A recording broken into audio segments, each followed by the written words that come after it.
We're on. We're live. Good morning. Good morning, good afternoon, good evening.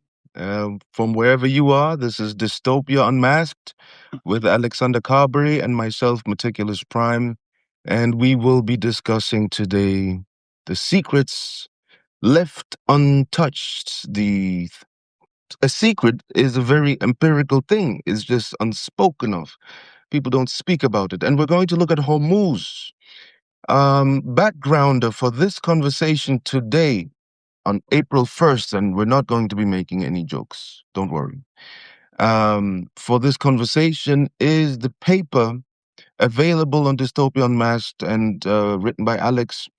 Um, the Cartas uh, aspects, the long history of the Hormuz circulatory valve. Hormuz is a circulatory valve of the world's economic system.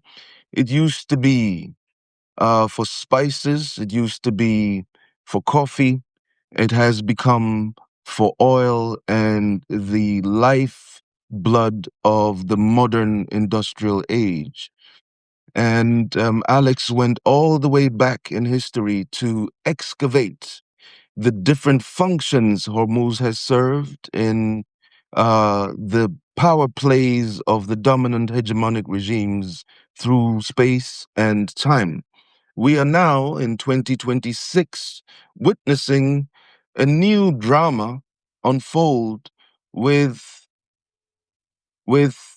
the new hegemon, the current hegemon, the Pax Americana, as it juggles and stumbles as a giant with dancing feet of clay in what is West Asia, the Middle East, and tramples, this is something that bothers me deeply, all across the lives of people who have been under the strictures of economic sanctions by the United States for decades.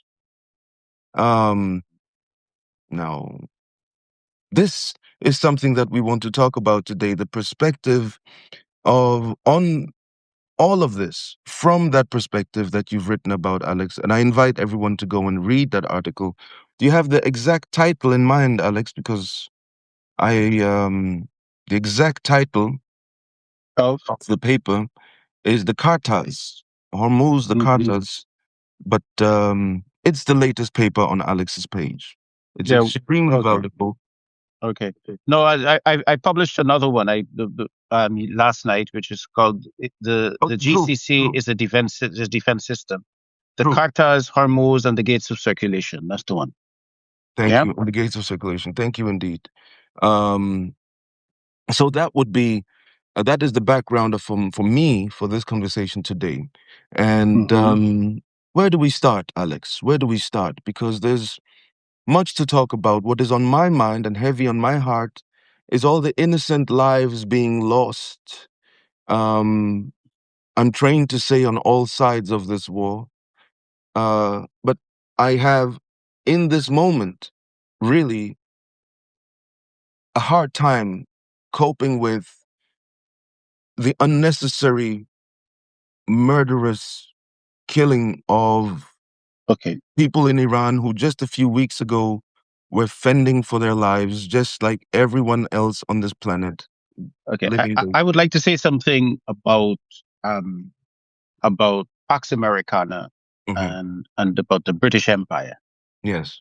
That what was always significant about these two empires, and just generally about European empire, is that they fought and killed you on your ground, and no one, none of the let's say of the global South countries have ever fought and killed them on their ground, not during the European period.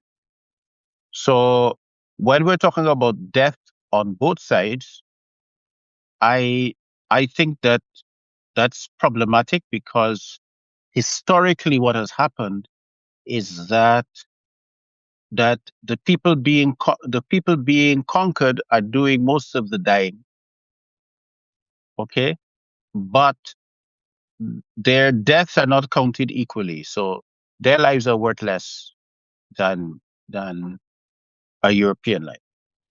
Say Okay, that again. that brown lives, I'm going to say it in these terms, brown lives are worth less than European lives. Okay. This is the absolute Yeah. reality. By the way, since the subject matter today is the secrets, this is Hmm. maybe some synonyms of secret might be useful here as well. This is one of the unspoken realities of interstate international relations.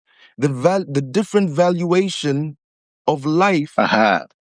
uh, depending on the gradient of melanin or not. Yes, I mean, basically that uh, that if you look at death tolls, etc., and you look at where those wars are fought. Okay, they're fought on your territory. Mm, Okay, Cuba is being sanctioned at present. Okay, the Cubans are starving. The Cubans have their issues. The hospitals are closing down. People are dying. Okay, that's not happening. There's no repercussion, no similar repercussion on the American side.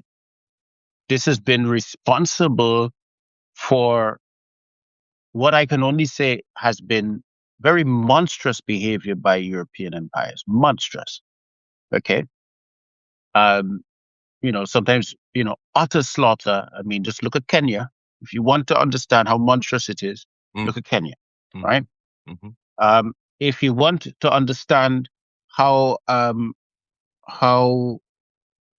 color is just an excuse, look at the Boer War. Okay, and then But you get to this. Then do you get I, to the First World War, I have right? to ask you, exactly how do you mean color is just an excuse? Because the Boer War 1896, is it? Uh, Yeah, because uh, in order to subjugate the Boers, yes.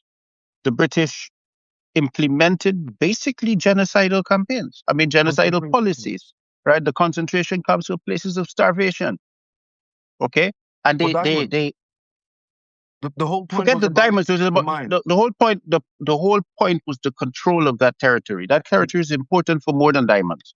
Mm-hmm, mm-hmm, mm-hmm, Okay, mm-hmm, in mm-hmm. right in terms of shipping, The alternative to and trade Suez. routes, Mm-hmm, right, mm-hmm. and the control of those kinds of things in terms of um a base from which to control the Southern African part of the continent, etc. That was very important in terms of a staging post for troops, for places like India, etc. These were important places. Absolutely. All right.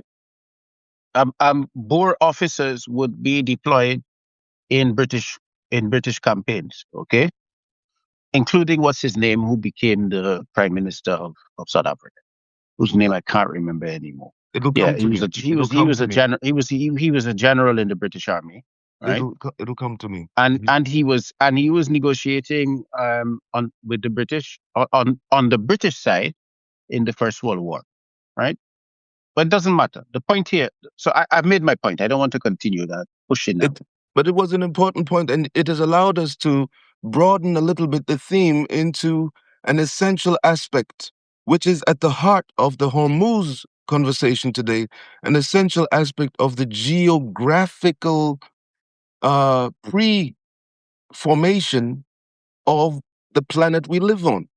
There are certain geographical formations that are determinants for the way politics are handled. Okay. Hormuz is one out of a Okay. set of many. Do you want to Okay. contextualize that and then we dig in on Hormuz? Yeah, I think it's important because I think I would say you're saying geographic, I'm saying geological. Okay. Perfect. Okay. Yes. So I think you have to go back in geological history, and I'm going to go back to a point, and there are other points you could go further back into. But um, there is a supercontinent. What is a supercontinent? A supercontinent is when a continent covers at least 70% of the Earth's surface. That's, you know, let's use that working. So, so there's this one continent that covers about 70% of the Earth's surface. It's called Pangaea. Pangea. Okay, and it's a combination of two continents. Mm-hmm. Um, Gondwana, I think it is, Yes. and Laurasia. Okay, so Gondwana is you just need to check to make sure I get, because my names, my tongue gets a bit funny. It was, and Gondwana, I remember. yeah, Gondwana, I and remember. I was looking at that, and I was reminding myself of all of this during Ramadan. So I'm not yeah. So Gondwana consisted of South America, Australia, Antarctica, Africa, India. Yeah. Mm-hmm. Mm-hmm. Mm-hmm. And then you had these, and then Turkey and Iran were basically like islands at that point. Yes. Okay. And so surrounding the supercontinent is this huge sea called Pantalassa. Right. And Absolutely. then right up around the continent, because the continent is a bit like this, it's got a bit of a curve in it. Oh, thank you. Yeah, right in there is the Tethys Ocean. So, yeah, you're showing yeah. So Gondwana, yes, yeah, Gondwana, yeah, and right there is the Tethys Ocean, Mm-hmm. and that Tethys Ocean is a fairly shallow ocean. It's close to the equator. It's warm and it's steaming with crustaceous and other life. Mm-hmm. Steaming with that. Mm-hmm. Okay. And floating in the middle of that are places like what is now Turkey, as and Iran, right? Then you've got Africa. The Arabia is still attached to Africa, so the part of Arabia there is right up against the Tethys. Okay, and when when this supercontinent begins to break up, Mm-hmm. right? Because if you look, okay, so if you see where North China and South China is, Mm-hmm. and Europe, so in the middle there of that, there is where Iran and Turkey were, right? Mm. So what happens is it starts to break up, right? You get the I only want to, I don't want to give too much detail. So as it begins to break up, um, the Atlantic Ocean is formed. Mm-hmm. Pantalassa, what remains of Pantalassa is the Pacific Ocean, and Yes. um, and Tethys becomes integrated. So the Mediterranean is a continuation of Tethys. Mm-hmm. Um, Black Sea, so all of that into what you go, from between Turkey, because Turkey is right center of there. All of that is Tethys, and the Caspian Sea are still part of Tethys. Yes. Okay, and all of those countries and places which were there are they because of this shallow sea, they the conditions within it are perfect for what would later become petroleum. Mm. Aha. Oh, thank you so much. That's excellent. Yes. The conditions are perfect for what would become petroleum. Mm-hmm. Mm-hmm. And Mm-hmm. particularly in the configuration between Arabia and what is Iran, because Arabia goes, Africa is moving upwards. Yes. Aha. Okay. So Africa is moving north, Arabia is moving over, and it hits up against, and Iran is also migrating. So they collide, and that's what forms the Zagros Mountains. Mm-hmm. So if Mm-hmm. you look at pictures of Iran, it's like wrinkled skin, right? That's bam, they hit Mm-hmm. together. Mm-hmm. Mm-hmm. So so that whole region was was it has some of the most exploitable oil deposits in the world. And let me give you let me give you what it means. It means that when you begin to calculate what it costs to extract the oil from these regions, Mm-hmm. the oil in the Arabian Peninsula between Arabia and Iran, you can extract it from maybe between $2 and $10 a barrel. Um, Other parts of the earth, the price starts at $20 per barrel. Some places as high as $80 per barrel and higher. Okay, so its conditions make it the easiest exploitable oil in the world, the largest deposit, so the largest and the easiest. Okay,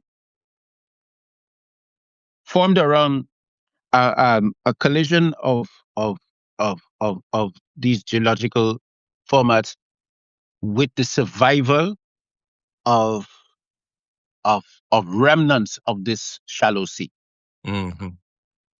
Okay, and so the Gulf, so the Persian and Gulf and the Gulf of Oman, right, which are kind of like continuations of that, they're quite shallow. Mm-hmm. Mm-hmm. Okay, and and the and the entire region is just rich with oil. So if you go, what you'll find is that right along that Mediterranean, Black Sea, Caspian, are full of oil. Right, Turkey, oil. Which and gas. So sorry, when I'm using oil, I Mm-hmm. mean oil and gas. Please Mm-hmm. excuse me. Okay. No, no, not. I didn't mean it Yeah. correctively. It actually Yeah. came to me as you said these things because 2 years ago we had the political economy of the massacre of the Gazan people. The political economy leads back to the Leviathan fields full of gas, 520 billion US dollars worth of gas, uh, which would have been in the possession of the people of Gaza had all things been fair Yeah. and legal. And the first act within the first week of the war Mm. was for the Israelis to sign the contracts for the exploitation of those from within Israeli courts. Okay, and so okay, so if you look at our title, right, it's about what does this reveal? What is? Everybody's going, well, why are these companies involved? Mm. They're involved because the Israelis provide them with the kind of legalistic stability Mm. to exploit new frontiers. Mm. Okay, Mm. when the Israelis are settling those Palestinian lands, they're taking that land without paying for it, right? So there's no real estate boom like that. That's the same thing with, I'm talking about when you're starting to build and you're saying that it's $2 to $10 Yes. right? It's cheap. So the profits you make and where you enter is on the ground. So you enter on the infrastructural level. Okay. And Yes. so Israel provides them with the promise of that. Yes. That's why they have wet dreams about it. Yeah. Absolutely. Mm-hmm. So and then when you start now to move to places like the Gulf or the Arabian Peninsula, geology again, okay? So it's got this two thin seas on each side. So you've got the two Gulfs, then you have the Indian Ocean to the far side, and then you got the Red Sea. Basically, when you have continental masses, the if they have mountains on the coast, Yes. when the rains come, the rains empty on the mountains, and there's very little for the center. Okay, The Arabian Peninsula is also subject to that. So it's vastly desert. Mm. Okay. And what happens is that because Tethys was full of things like crustaceans, etc., animals with shells, okay, Yes. Yes. it has vast limestone thing because it was anoxic. There wasn't at the bottom of that sea, there wasn't a lot of oxygen. So there's a lot of fossilization of material. You get things like limestone. Mm-hmm. Okay, so that when fresh water lands in any part of Arabia, it goes into those limestone aquifers, which are vast in the subterranean depths. Okay, but it cannot naturally support large human settlements. Right? That's not that part of the Arabian Peninsula. So Yes. so basically, imperial interests were about, okay, you know what, let them manage it. Right? Mm-hmm. The point here is the extraction and and and and and the trade route. That was what's important. Really. And leave the rest to them. Okay. So that gives you. So what the people are asking about? Okay, you're going too far. That was too fast, You, huh? you're jumping too far. Hold on. Mm-hmm. Okay. So basically, what we are dealing with is that the Arabian Peninsula and Iran became interesting to the British Empire Mm. once they they decided to abandon their geological benefit, because the other thing about Pangaea was that it had vast forests. And when the forests, and these are temperate forests, and when the forests burned and collapsed, or trees died, they fossilized, and that became coal. And Britain had some of the best coal on the face of the earth. So it was able to build its navies and its shipping fleets, its merchant navy, powered by coal. But coal required, um, storage stations. It required infrastructure to deal with it. Um, and when they conquered Yemen, or they conquered Aden, Aden was a transshipment point. So they left the inside. They're interested inside, right? Because they needed a transshipment point. So along these shipping routes, okay, places like Gibraltar, Malta, right? You need to, because you have to, for the ships to keep going, they need more coal, Mm-hmm. right? And coal produces ash, and you have to put the ash somewhere. Okay, Mm-hmm. so so so Churchill looked at oil and he went, "Now this is better for us. We need less infrastructure. We can refill ships with tankers, etc." So Britain militarily began to shift to oil, and once it began to shift to oil, it looked at it said, "Well, we have to control the Middle East, Mm-hmm. right?" Mm-hmm. And I'm using the word Middle East because the British coined the term Middle East in the 1860s. In the middle of what? In the 1860s.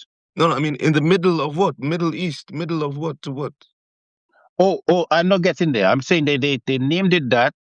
Why they named it? Oh, yes, because they were talking about the Far East, which was China, right? Mm-hmm. And and then they came up with the Near East, right? Places like Egypt and so on, right? And so on. But why? Because they are west. Look, places like Morocco, where are they? Right, right there. Right? They're in Okay. the west, Mm-hmm. right? Right? But the point was to make a distinction between themselves and the Islamic civilization, right? Despite the fact that Algeria, um, Egypt, all of these were integral parts. Even Sudan were integral parts of the Roman Empire. Mm. Yeah, no, I'm saying that these are Yusuf. I'm saying that these are not geographic zones. These Mm. are these are Geographical. these are no, these are politically motivated zones of splitting the earth, right, Mhm. and giving it a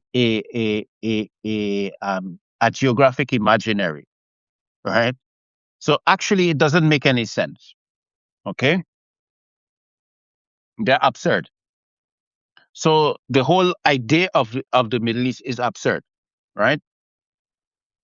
Even the term of West Asia seems to me absurd because if you want to make it geological or geographic, then the Arabian Peninsula is part of the African continental system. It's split Mhm. off from it, Mhm. right? So people have to ask, why is it West Asia? Okay. Exactly. Mhm. Mhm. Okay. Uh, uh, the point the point is that they're still within the imaginary. Mhm. And and oh gosh. So what I'm saying here is that the the they began to look at this region because of of the way that the oil was there, because the Americans already had oil from America. Standard Oil was one of the largest oil companies in the world. And so they began to look at it and say, well, how could we get a hold of that? And it was the formation of political of politics, the promotion and support of the rise of Pan-Arabism was used to break up the Ottoman Empire, right? And then the states that were formed in the interest of the zones of influence that the British and the French were arguing over, and they were trying to suck the Russians in because they recognized that Persia that they wanted went all the way to the Caucasus, and they were gonna come hard up against the Russians. Mhm. Mhm. Okay, Mhm. so so um so this is what it's formed out of. Okay, and so you have to understand that, let's take Iran, which, as I said, was this island in the middle of the Tethys Sea. Yes. When you look at Iran, you have to understand that you're looking at a a continuous civilization for over 5,000 years, Yes. right? As old as the civilization in the Indus Valley, right?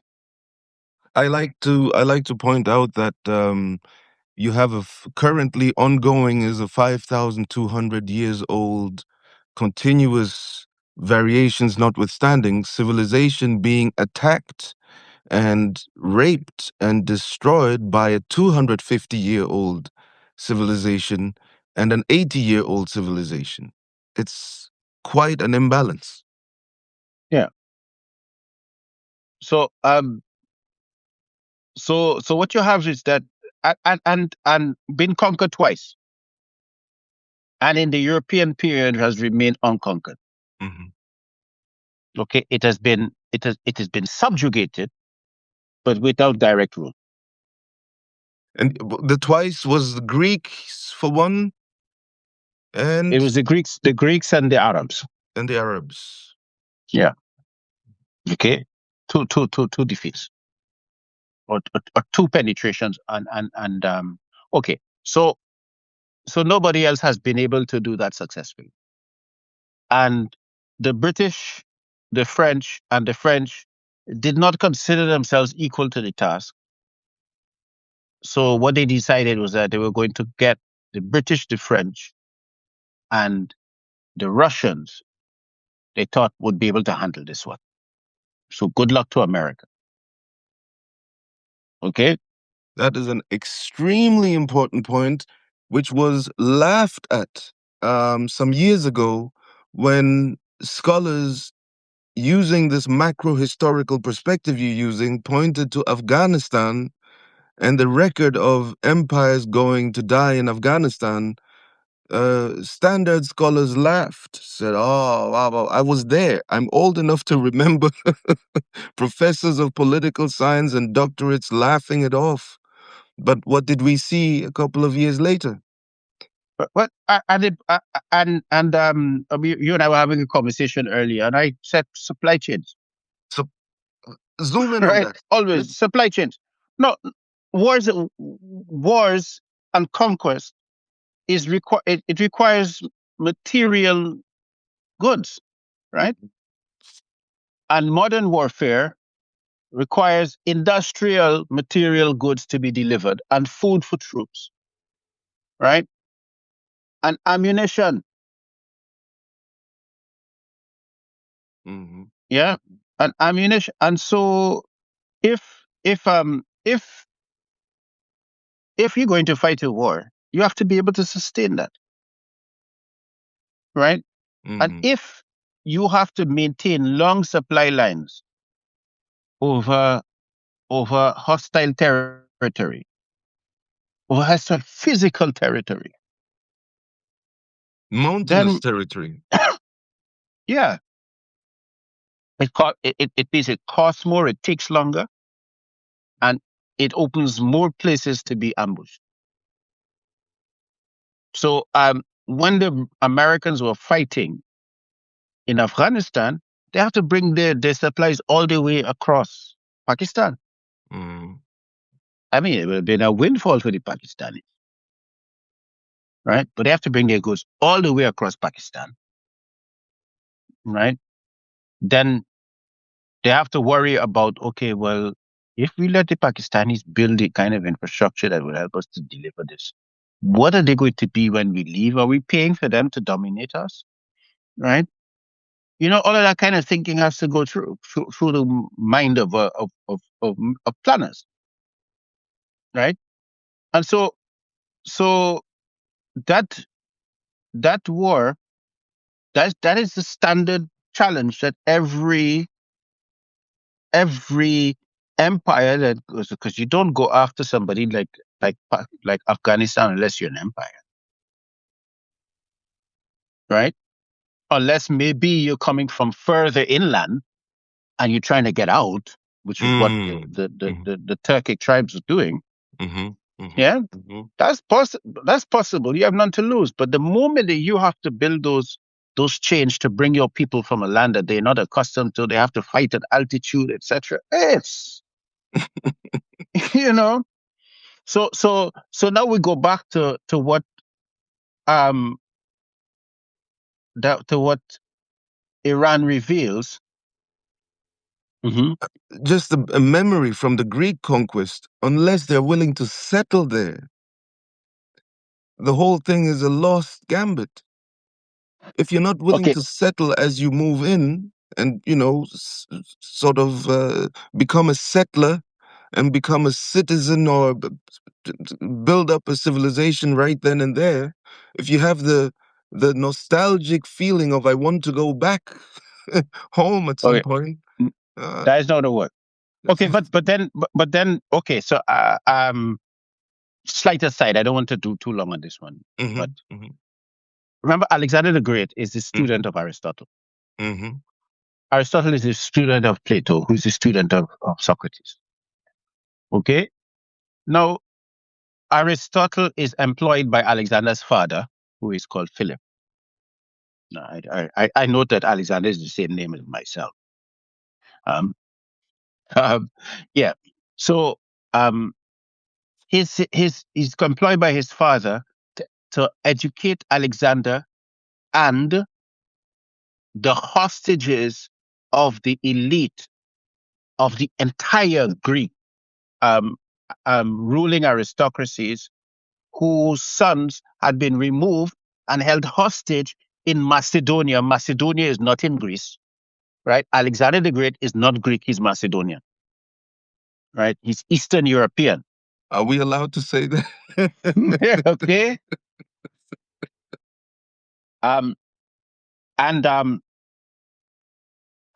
so he takes basically the greatest mind of Greece, and he puts him to educate not only his son, but the elite of the Greeks as the servants of his son, Mhm, mhm, right? As a unified Greek ruling class, educated by by Aristotle, which is why Aristotle's works are so accessible, because they are written to teach teenagers. Okay, Plato and Socrates, they're really written for adults. Okay, mhm, so like the Turks and the Ottomans, they considered that the study of Aristotle was yeah, it was like high school, mhm, right? You went through that to get to Plato and Socrates. Anyway, so then so the reason why I'm saying that is I want you to understand the brilliance of Alexander. That's mhm, because he was a damn good student, mhm, right? mhm. Which Right. brings us back to the supply chain story. If you set up the civilizations as you advance on site, it shortens the supply chain dilemma. Uh, and what he did as he went on, he would implement coinage and systemization of economy so that the supply chain stabilized. But here is his genius. When he enters, when he defeats Darius Mhm, in Greece, mhm, the, the man flees and leaves his wife and family and his mother in the tent on the battlefield. He did not expect to lose. mhm. And Alexander enters the tent of the family, and he realizes what has happened. And he commits the masterstroke. Mm. He comes to the man's mother and he treats her like his own mother, with the respect that that a mother is owed, and he submits to her. So he doesn't come to her. He comes to her as a conqueror, but he shows her all of the respect of his mother to a son that's just abandoned her and his family. And within a few weeks, the woman started to adopt him as her son. That gave him the Persian Empire. That is how he conquered the Persian Empire, right? Mm. By diplomatic statecraft. And he also adopted aspects of Persian dress himself Mm. and integrated Persian officers within his army. Yeah. And then he took them, this is his genius, he took them and they went into Afghanistan If to I can, conquer Afghanistan. if I can throw this in here regarding this point, the literacy, the degree of literacy of the cultural, political thought of your antagonist is a variable highly present in the episode of history you're sharing with us here, and gravely absent in the way the war is being conducted in this moment in 2026. Precisely. And that is why I'm going through all of these details, right? Mm-hmm. Because I think you need to understand what you got up against. Okay. And the people who have conquered it in the past, how Mm-hmm. they did so. Mm-hmm. Okay. Mm-hmm. So they won that battle, but if Alexander had not done that, he would have been bogged down in successive battles within Persia or Iran. Yeah. This is where, by the way, the word empathy jumps up in my head as opposed to sympathy. You don't need sympathy to apply methodological empathy. If I Hmm. understand what makes these people tick, then I understand that submitting to the mother of the empire might give me more access than, you know, perhaps. Yes, because of some of the matrilineal traits of that civilization, That's it. right? He had studied the Persians. That tells you that Alexander had studied the Persians, right? Is it? He did not adopt the kind of the a lot of the the Greek xenophobia. And Mm. he did not adopt it because he was not Greek, right? He was not Greek. Mm. Mm. His father Philip, his father Philip, he was married to an Egyptian princess. He had lots of wives, right? To secure the kind of the grain for his army. Anyway, at time. I So know why you so like him so so much. Alexander to you is a Creole. So it's a Creole speaking of another Creole several centuries yes, later. yes, yes. Hold on, but this No, no, I want but because of time, man, time. I know, but I have to ask. I have to ask because I see an isomorphic thing here. So, are we dealing today in 2026 with what is the level of insight of the parties into one another at war currently about around Hormuz? I dealing with a civilization that claims to be the inheritor of the Greeks, and sometimes I'm sitting down and talking to people, and they do nothing. I'm shocked at how ignorant they are of Greek thought and that history, right? Claiming to be the inheritors of it. More of the Romans though. Yeah, but even the Romans. And I mean you point out But some okay. So I want to head down just because you have to understand the classical history because it's important here. So then, what Alexander does is he unites the Greeks and the Persians in the attempt to conquer Afghanistan. Realizes that he's going to be bogged down in Afghanistan, right? But he has succeeded in winning the respect of the Afghanis by how he carried out their his thing. But Afghanistan is many terrains, right? So what does he do? He comes to terms. He said, okay, he comes to one of the significant kings in Afghanistan. He said, well, why don't you let me marry your daughter? I will leave. Right? He's saying, I done. I will go. Right? I can remain, but I don't want to remain, but I'll marry your daughter. So he marries Roxana. Roxana.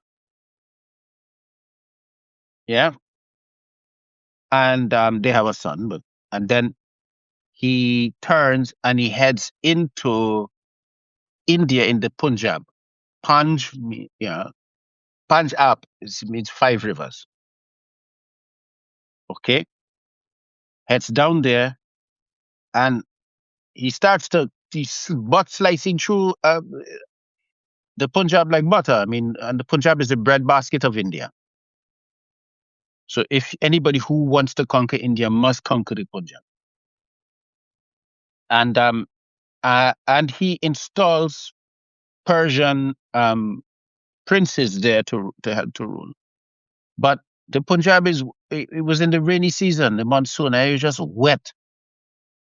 And for the first time, his army sits down and they say, "Look, we can't handle this. We're not going anymore." He wants to continue going, right? So they turn and they head to the coast. So you got places like Gwadar, that is now a port. So they head into the coast, and he gets injured, etc. And then they come and they go back up. Yes, and they head back up along the Iranian coast, right? At which he he loses. That was a mistake, right? They lost. He does because they basically to there's very little water and so on, right? Um, anyway, so Alexander then dies on the way. On the way, he dies when he gets back. Yeah, etc. So the point here is the understanding of the region and the which the which the British never tried. Yeah, I can't hear you. That's because Yeah. I'm not speaking, but you just reminded me of something I'd like to introduce in the conclusion of this presentation. You just mentioned the Punjab. Hmm. And as Hmm. you said Punjab, I didn't know this. You just taught me something. I had no idea that etymologically this had something to do with five. I didn't know. Hmm. And as you said that, my brain went Panchzila, the Panchazila. And those are the five core principles of peacemaking from that region. It's at the back of my mind because it's an essential, it's a mainstay in peacemaking training for diplomats. Yes, and again, okay. So here's also Greek is is an Indo-European language, right? Farsi or Parsi is an Indo-European language, right? And the language of the Punjab is an Indo-European language. Okay, so there was the capacity to move in that region and actually, because you're counting from 1 to 10, most of the numbers are the same. Okay, okay. So here's my so the first bit was about the oil, right? Geologically about the oil, right? The second bit is about grasp of the terrain and the nature of the people. Mm-hmm. When I'm listening to the analysis of Iran as somehow these mad, violent, stupid people, The right? stupid, the stupid is hard to believe. The stupid is falsifies itself in light of who the Yes, people are. but even just violent, it doesn't like explain the Iranians. It is it shows such a lack of grasp of the people that you face. Because one of the principles is you must know your enemy. That if you go into war, you must know your enemy. Okay? Mm. So on that level, it's like I'm shaking my head in disbelief. Yeah. There's a sort of accelerationism here going on, because in a way, despite the data, for example, Mm-hmm. about Palestinians, Mm-hmm. 99% literacy, highest level of English proficiency among Palestinians, the brilliance of the Palestinians. Iranians. Hold on. I am speaking of the Palestinians, Oh, a Palestinian. Oh, sorry. right? Yes. And what happened is that they had enough time to convince the world that the Palestinians were terrorists and dirty barefoot stone throwers. They had enough time to malax and manipulate the perception of Palestinians, for the world to think these are kind of unsophisticated humans somehow.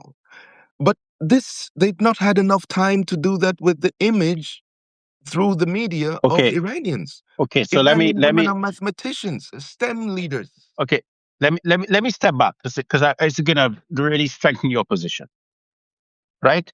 In the 1860s, in order to break the Ottoman Empire, you know what the British and the French did? They introduced schools and education, Western education, into these regions, right? And tried to support Christian Christian communities and give disproportionate education to Christian communities to ensure that they could change the dynamics of the region. Okay? So the Ottomans in response, tried to respond by building schools. Okay, also. Okay.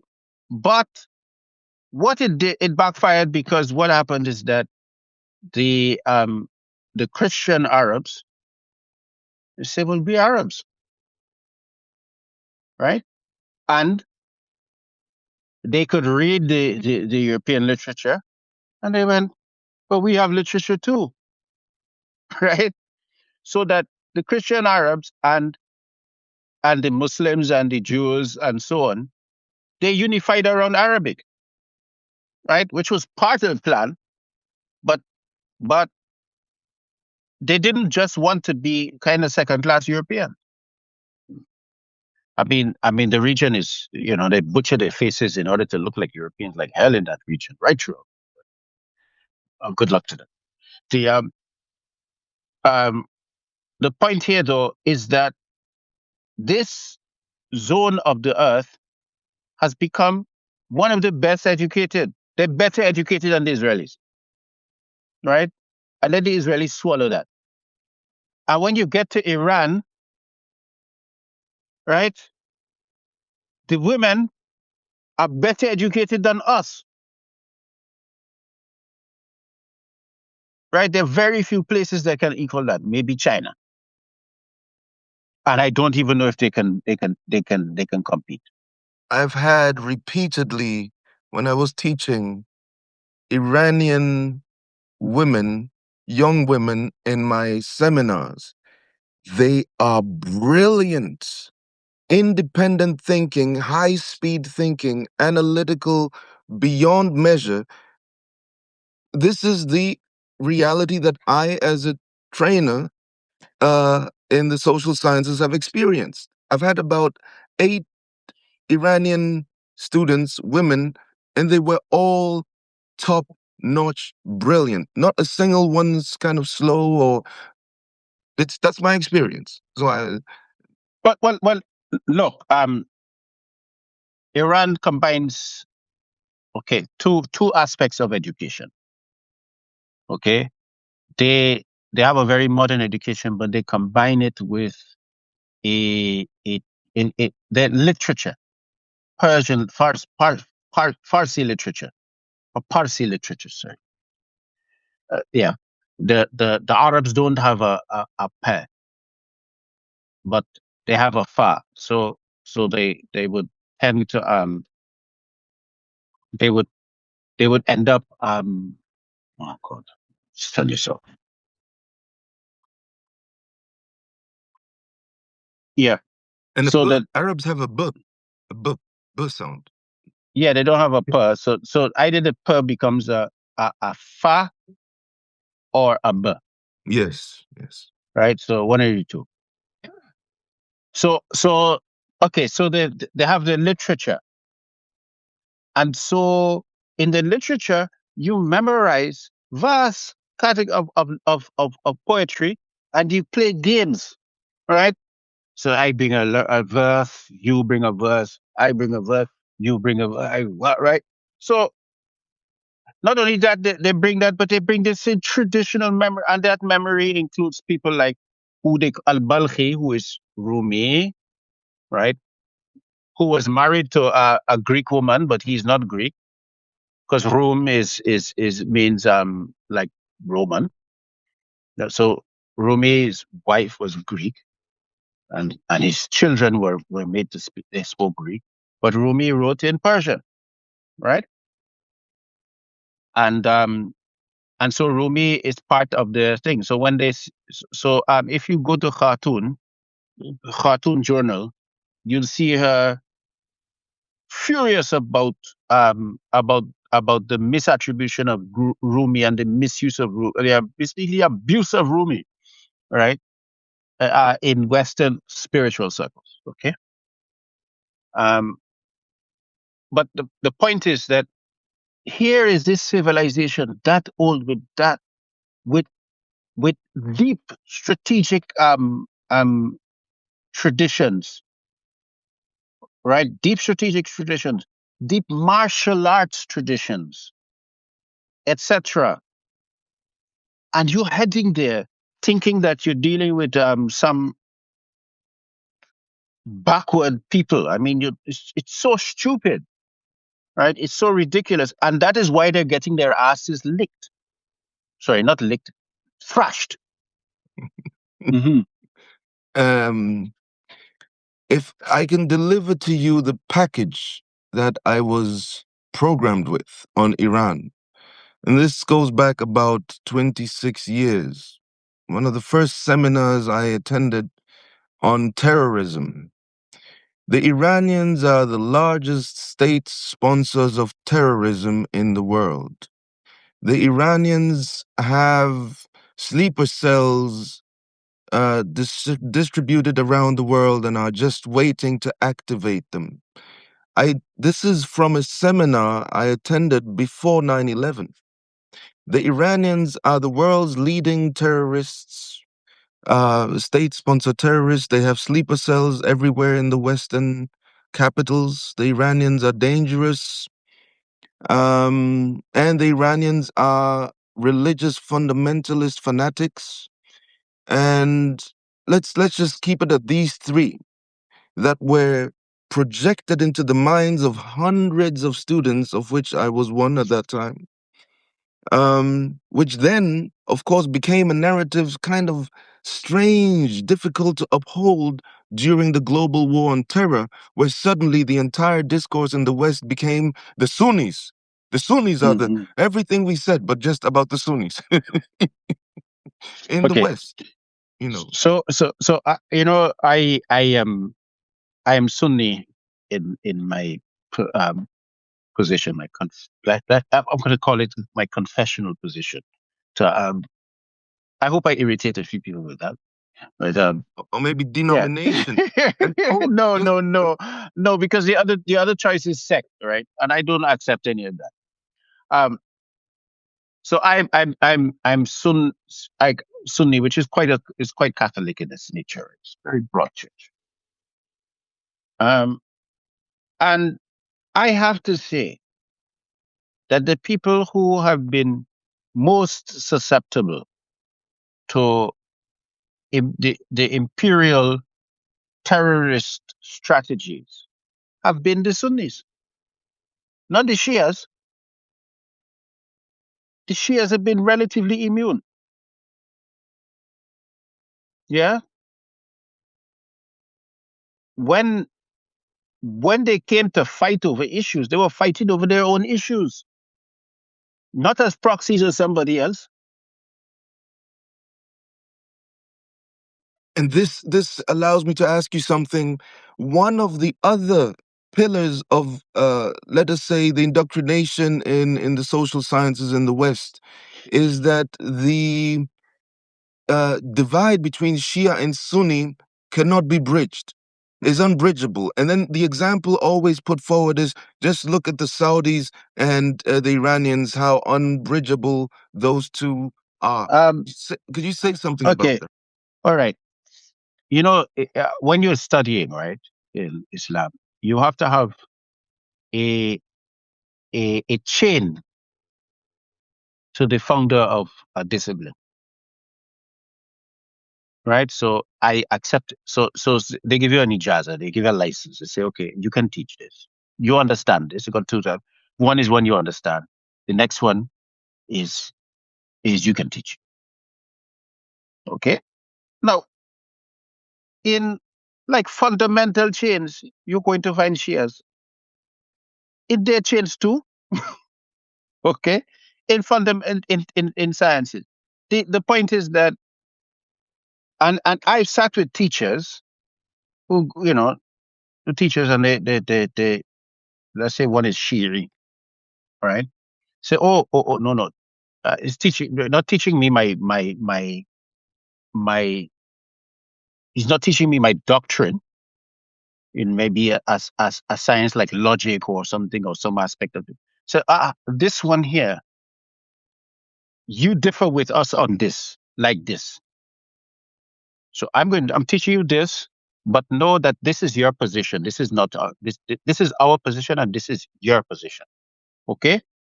That is how the tradition works. We are, the Muslim tradition is actually quite Catholic in the sense that it's a open, it's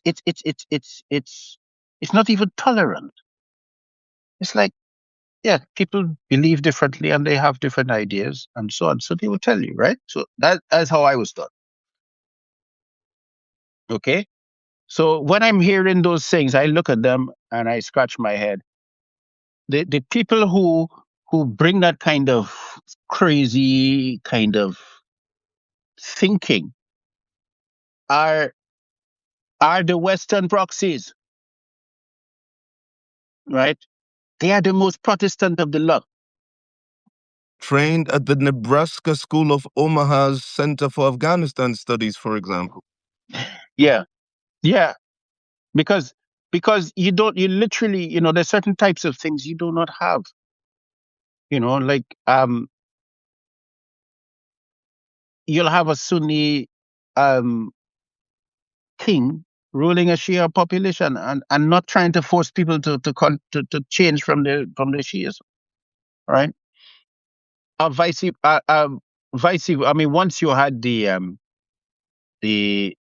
that's a long story. I'm not going too much history.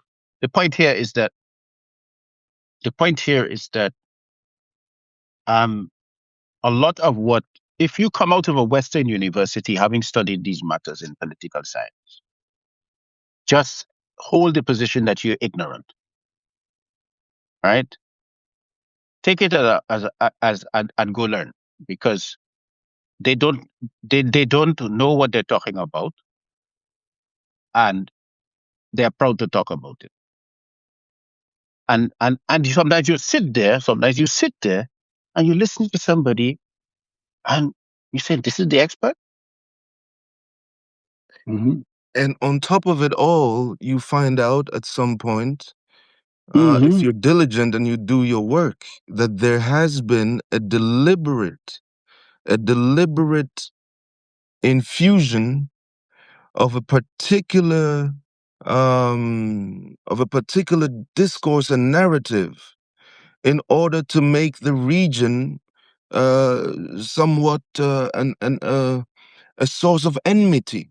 The region has been presented at the academic level not as a region for area studies, but as a region for concern and worry and, you know, source of problems. And this has been clear since the beginning of the 1990s, since the end of the Cold War, where one of my mentors, a good friend of mine, used to say, it became quite clear when the Soviet Union imploded that the West was going to need new enemies. And on the list of enemies were the ecological movement and the Islamic civilizations. Because, And international criminal networks. well, I I, mean, I was I was also tracking that in the 90s. you see, you I see. was tracking it. I was looking at them, trying to come up with an enemy Mm, to which you had more possibilities than just a Cold War. mm-hmm, mm-hmm. That's it. Okay, That's it. so because hot wars make money. And how do you justify the maintenance of the hardware that you have? And we're now, if I understand from timing wise, we have now 20 minutes. And Hmm. I've absorbed so much in these past minutes. Uh we are here to speak of the unseen aspects. And I wonder in these 20 minutes we have left, if we have 20 minutes, whether you could drill in, as you have done in the article on your page and on Dystopia Unmasked, on the significance of Hormuz, the many aspects, the many Okay, strands of Hormuz today, and why uh, understanding these things will give us a better handle on okay, what we're witnessing right now. okay. So um, remember, I'm saying that this is a region that has the cheapest oil, easiest to access to bring out, right? So when you get the oil, you have to get it out. How do you get it out? You can take it over pipes. Pipe, you know, pipes have to go over long periods. They need large maintenance, etc. And you have to keep the pressure going.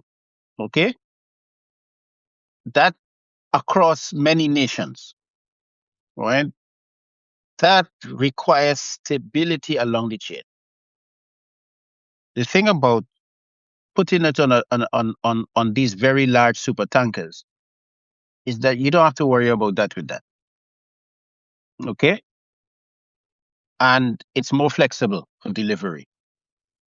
So what you find is that the system, regardless of whether you can, because you were showing me a pipe, right? Um, can't hear you. I still have it. Let me find it and open it. Yeah, no, but I was just making this point. I'm saying that what you could deliver on the pipe, it has to travel across different terrains, different jurisdictions, etc. Right? It cannot compete with shipping, Oh, hold on. right? Hold on. So it's literally a pipe dream. But it is. Okay, It is. it's a pipe dream. Nobody can, it does not work. What you're gonna do is you're going to maybe 5, maybe 10, maybe 30%, but you're not going to get better than that, right? So the Israelis and all of these fellas on with their pipe dreams. Hold on. This was You're one. gonna Should I show yes, the other one as well? Because the other one hasn't been spoken of much. Hold on. Let me find it yeah, and yeah. put it. Show the other one. Let me find it and put it up. Hold on. I have it in my images here. There it is. This is the one I feel people are keeping in their backhand. Yes, and this is why I keep telling you that the Israelis are not that smart, right? Hmm. That's why I keep telling you the Israelis are not that smart. That's the pipe they want to build. The volumes, right? The volumes, the capacity for stability, those are your problems, But this idea right? worries me. This idea worries me It because doesn't worry me. It's sorry. Let me listen.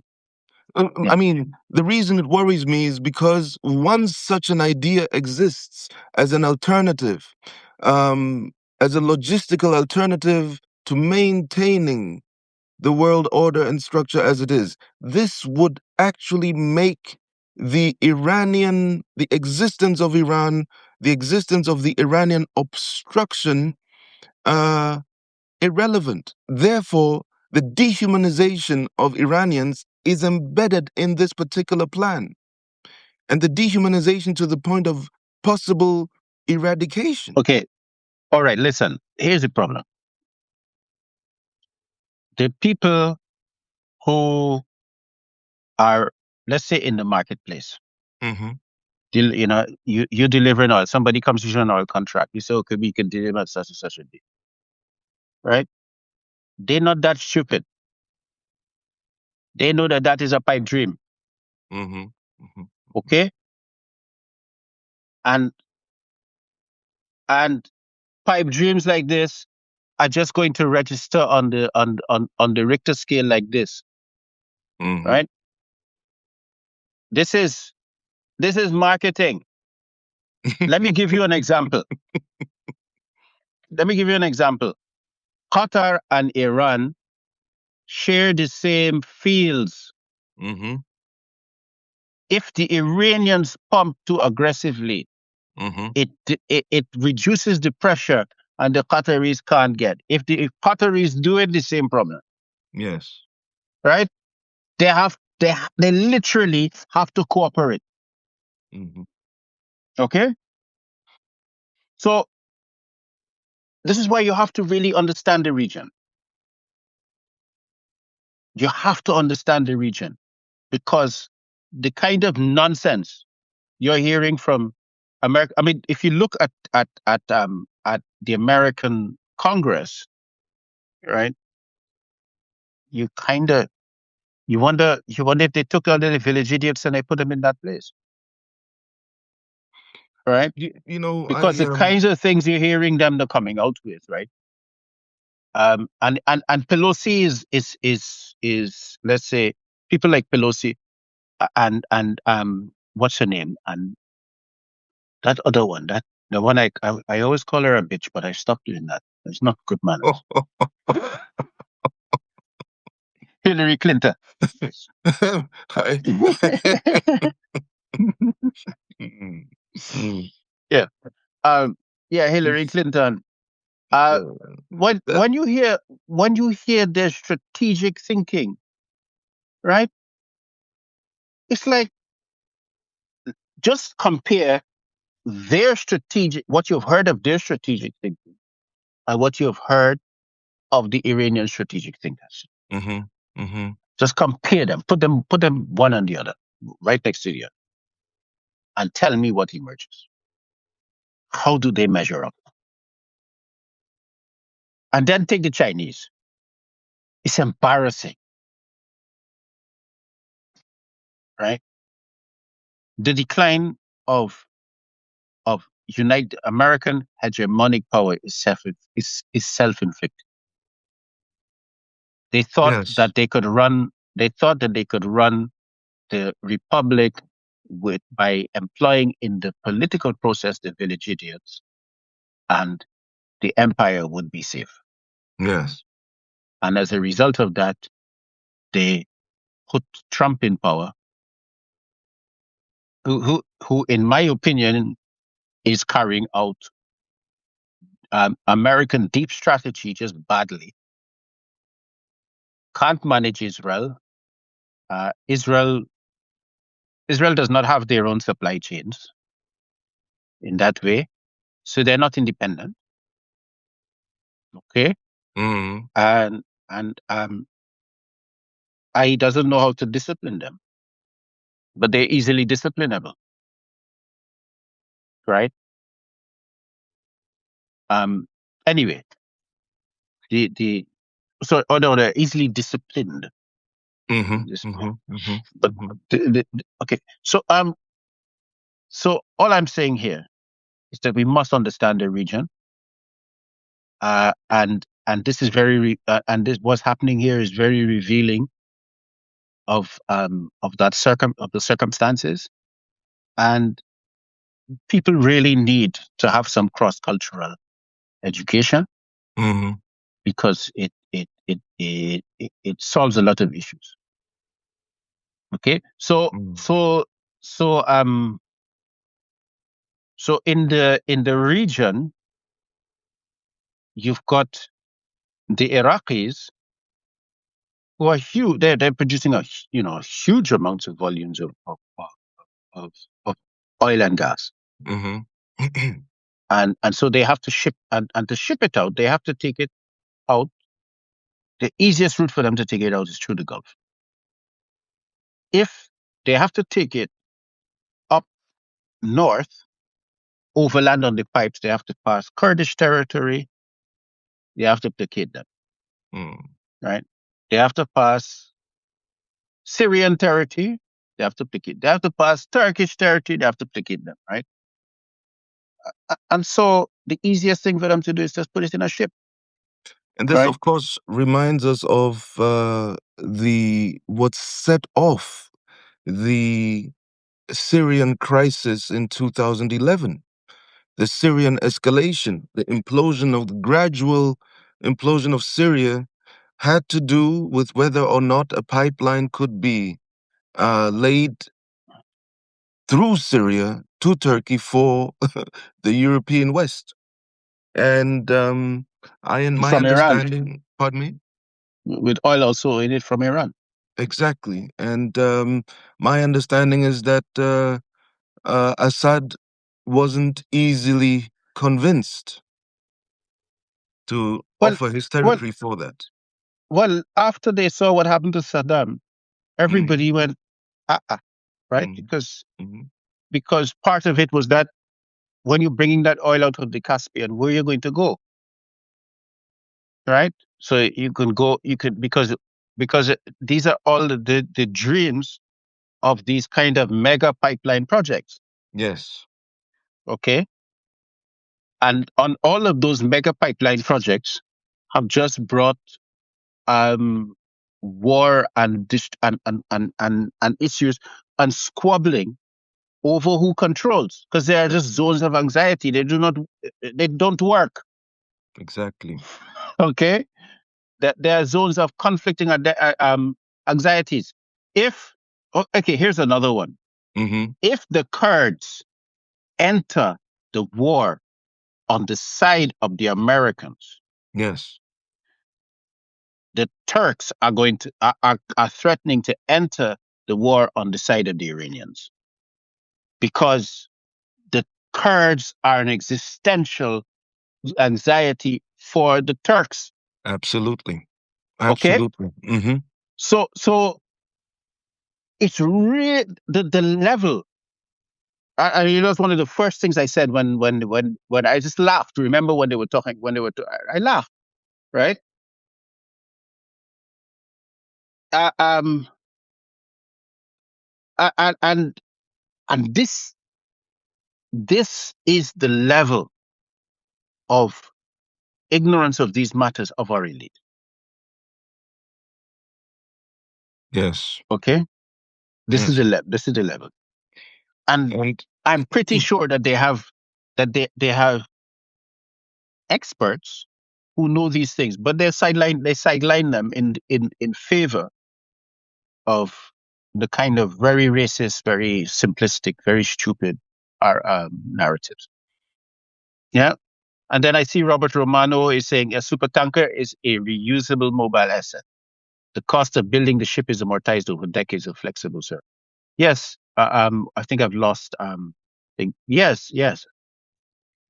And the pipeline is a fixed linear asset. Its cost is almost entirely in the capex. Yeah. Buying the right of way, manufacturing the steel, welding it across thousands of miles is often challenging terrain. Yes. And then also obtaining the, because oil is corrosive. So in order to maintain those pipes, you need peculiar alloys, etc. They take a long time to build, and they take a lot of resources to maintain. Yeah. So yeah, and Robert Romano is from the oil industry, so I that he knows what he's talking about. So yeah, so those are the challenges. I mean, it doesn't.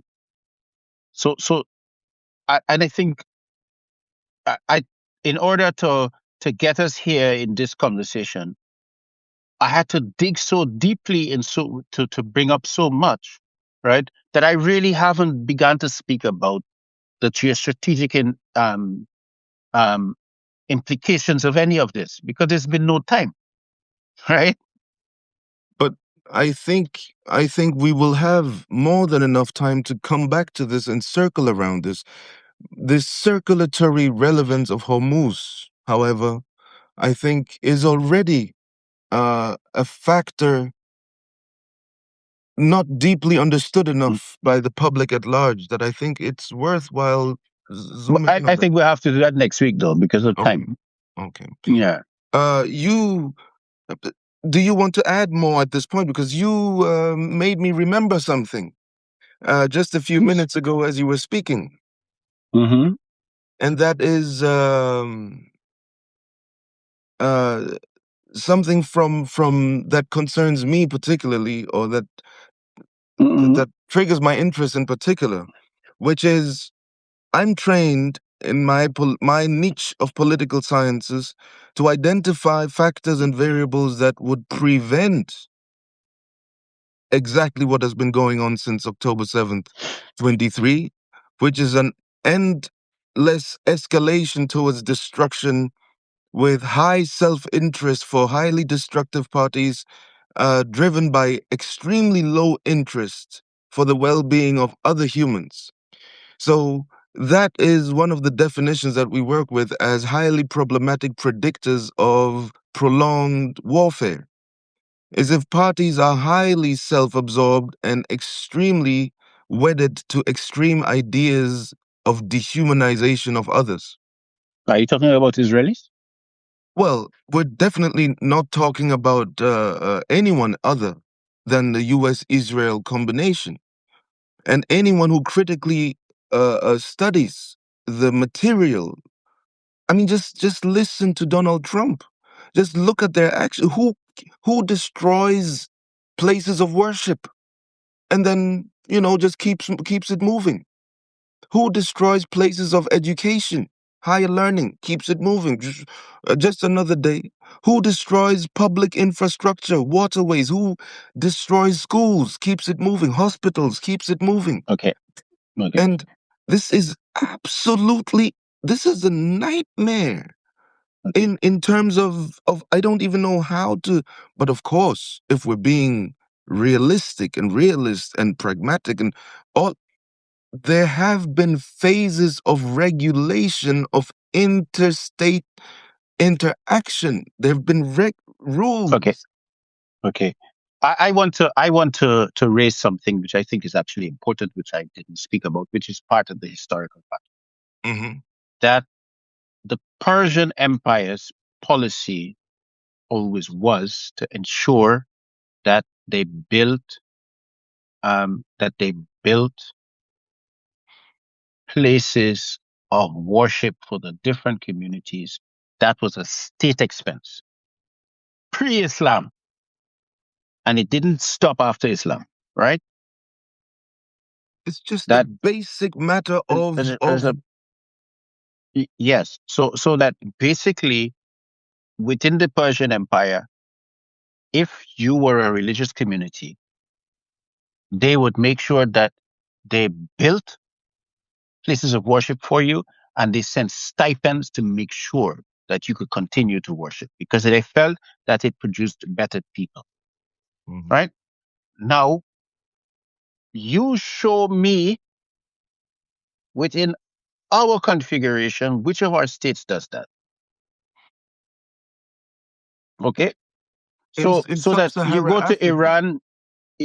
Mhm. And I'm told that you have in Senegal. That's one of the things I want to see in my life. I'm told in Senegal you have a mosquée Sacré-Cœur. You have a Mhm. mosque Sacré-Cœur. So that sort of a syncretic Catholic a Muslim edifice. I'd like to see that. Well, all I know is that um, I'm stepping back. Hold on. I want to make a point, right? Mm. Because that kind of syncretism is very uniquely a European dream, right? Dream. It's almost like, yeah, because it's almost like you don't let people be essentially who they are, right? Mm. You don't accept that people are essentially who they are. So leave them alone. Don't try to, right? But Mm. you need to bring them to a position that suits you. The Persian position is not that. The Persian position is that you're Persian. I understand you have a different religion, but you're Mm. Persian. Okay? Mm. Welcome. You're part of us, right? And we support you in making sure that you can do your things well. But there must be justice. Okay? Mm. No, there must be justice. Now, the European position is slightly different. It is that we tolerate you being what you are, right? But don't be that too much because we think that you are dangerous, right? Mm. So they always want to update your religion and all sorts, right? And interfere in that way, Mm. I see in what ways you that mean. none of that would ever happen. I mean, that is why Maimonides comes out of the Islamic configuration. He's educated within that context, right? Mm. Nobody forced him to change. He was also teaching in that context. Think about it, right? He's learning within but he's also teaching, and he's Mm. teaching Muslims and not. It doesn't. It's a very different way of looking at the world. Okay, so that when you go to Iran, you're going to see the state maintaining churches, right? You're going to see the state making sure that Hindus have a place to worship. right? You also see that in places like Qatar, they do exactly the same. You come as a community, no, you need a church, you need a temple. Okay, that's what you'll see. And I'm always I always find it rather interesting listening to Western ideas about how these societies operate, right? And I'm not talking about Saudi Arabia. Saudi Arabia is in that sense is in the Protestant tradition essentially, Wahhabism, right? huh? Where it's a very different tradition. Hmm. Hmm. Uh, Uh, and places like Kuwait and those places are not from Alex, before we that. separate today, if you had a couple of bullet points to share regarding the analysis from a reflexively Iranian point of view, what would those points be? Points for us to hold on to until next week. Okay, so the Iranians are basically asking, why should the United States, which is from halfway across the world, control, be tasked with the control of the Strait of Hormuz? They need to be out of here. That's basically what they say. Because the strait is shared between themselves and Oman, and as far as they're concerned, they can handle it themselves. As far as the Iranians are concerned, the United States as empire does not need to be here. It's a Yankee go home point? Basically, yes. Right. Question. And the reason I'm not saying that because of what I've figured, because they've repeatedly said it, right? And when they gave their 5 points, Mm. when the Americans gave their 15 points, they didn't publish it. Mm-hmm. But when the Iranians gave their 5 points, they publish it, Mm-hmm. Mm-hmm. Mm-hmm. right? Yes. I think we have to read the actors by what they do, By what they do. right? By what they do. And you don't have to be in support of anybody. Just look You- at what they do, yes. right? Analytical equidistance. And the point is that to give analysis like I have just been given, right? You're going to see Western analysts saying that he's pro-Iranian, or he he he has submitted to Iranian propaganda, right? Ask them just one Farsi word or grammatical rule, right? And you see that they that even that they don't have, Mm. right? So how are you going to give analysis if you don't you don't even have that level of Mm-hmm. humility, Mm-hmm. right? Mm.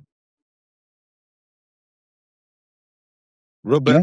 Robert Romano's writing Ex fructibus cognostatis No, so it is eos. EOS. That's it. Yeah. Mhm. That's it. It's a set. Do you have more points? More points we have to I, hold on to. no, I think that's the main point, because the question is now the problem for the Arabs and I'm not talking about the Iraqi Arabs, I'm talking about the Arabs of the Gulf, is that they are kingdoms and they worry they have two worries. They have two fears, two existential fears, because the United States is halfway across the world. Iran is right on it, and Turkey is right around the corner, Mm-hmm. right? And these are the two that they do not want to dominate them. Yeah, yeah, yeah. Oh, sorry. Yes, yes, yes. Um, yes, they don't want them to dominate them. So they are playing a game of trying to make sure that they could keep they can keep their independence by playing one off against the other. Mm-hmm. Yeah, yeah. So, did Donald J. Trump, uh, working for whoever his handlers are, or the different groups which in one of your previous articles you have specifically pointed to the different power groups and power brokers within the US, and their spheres of operation and their influence on the current administration, talking about the Silicon Valley magnates, talking about the West Coast power groups, talking about the security sector power groups, and all of and of course Wall Street power groups and the Pentagon power groups. All of these people who have now sort of coalesced behind Trump, have they broken the petrodollar system that Kissinger, people behind Kissinger, helped him set up? Um, the petrodollar. I don't think that you can blame Trump in breaking the petrodollar system. The petrodollar system. It was Biden who began to break it by over applying the Mm, sanctions. mm, Okay, and Trump is executing American strategic interests, but he's a brute, not good at it, right? And he's messing it up. But all of the plays that he is making are American strategic plays that they had decided a long time ago that they have to make. Last question. If that is so, do we have an idea or a name or a word for that which is to replace the system, as it were? The look, the two other players on the block are the Russians and the Chinese, Mm-hmm. and they want a polycentric world, right? In which it's easy to trade, right? And nobody is in absolute control of any of the circulation, right? Um, and their hope is that, and they're saying it, right? Their hope is that they could have a stronger UN so that there is consensus, Mm-hmm. right? Now, that's what they want. What's going to happen when they get, if and when they get it, those are two different questions. But that's what they're saying they want.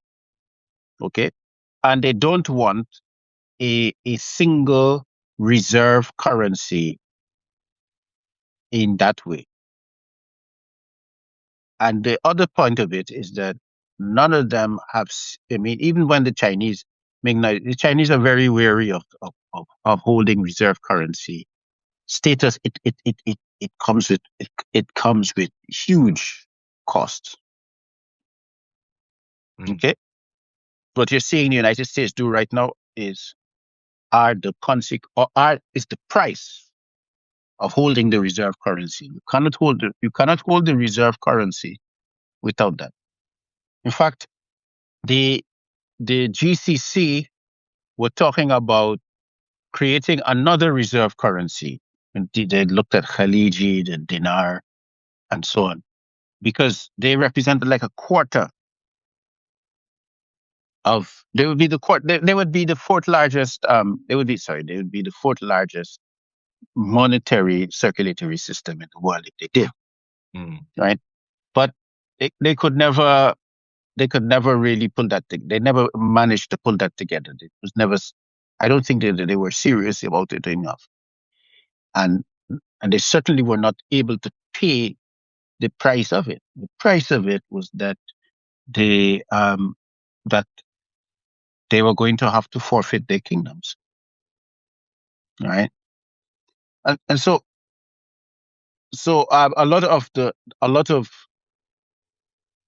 the sorry, I need to we need to stop it. So it's too long. mm. Oh, And I know people won't follow it because we're heading into new territory. I understand perfectly well. Thank you so much for this session of Dystopia Unmasked, where we did look at the macro history, the broader picture, even broader than you touched on in your article, which is the foundation of today's conversation.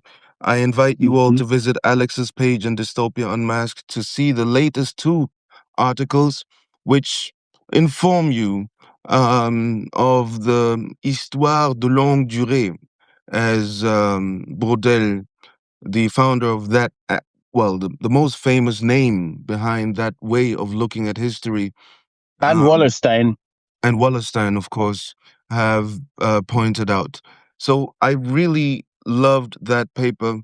It Mm-hmm. broadens the whole thing. I came out of that paper thinking, okay, why don't you just look at the Suez Canal using the same Mm-hmm. approach?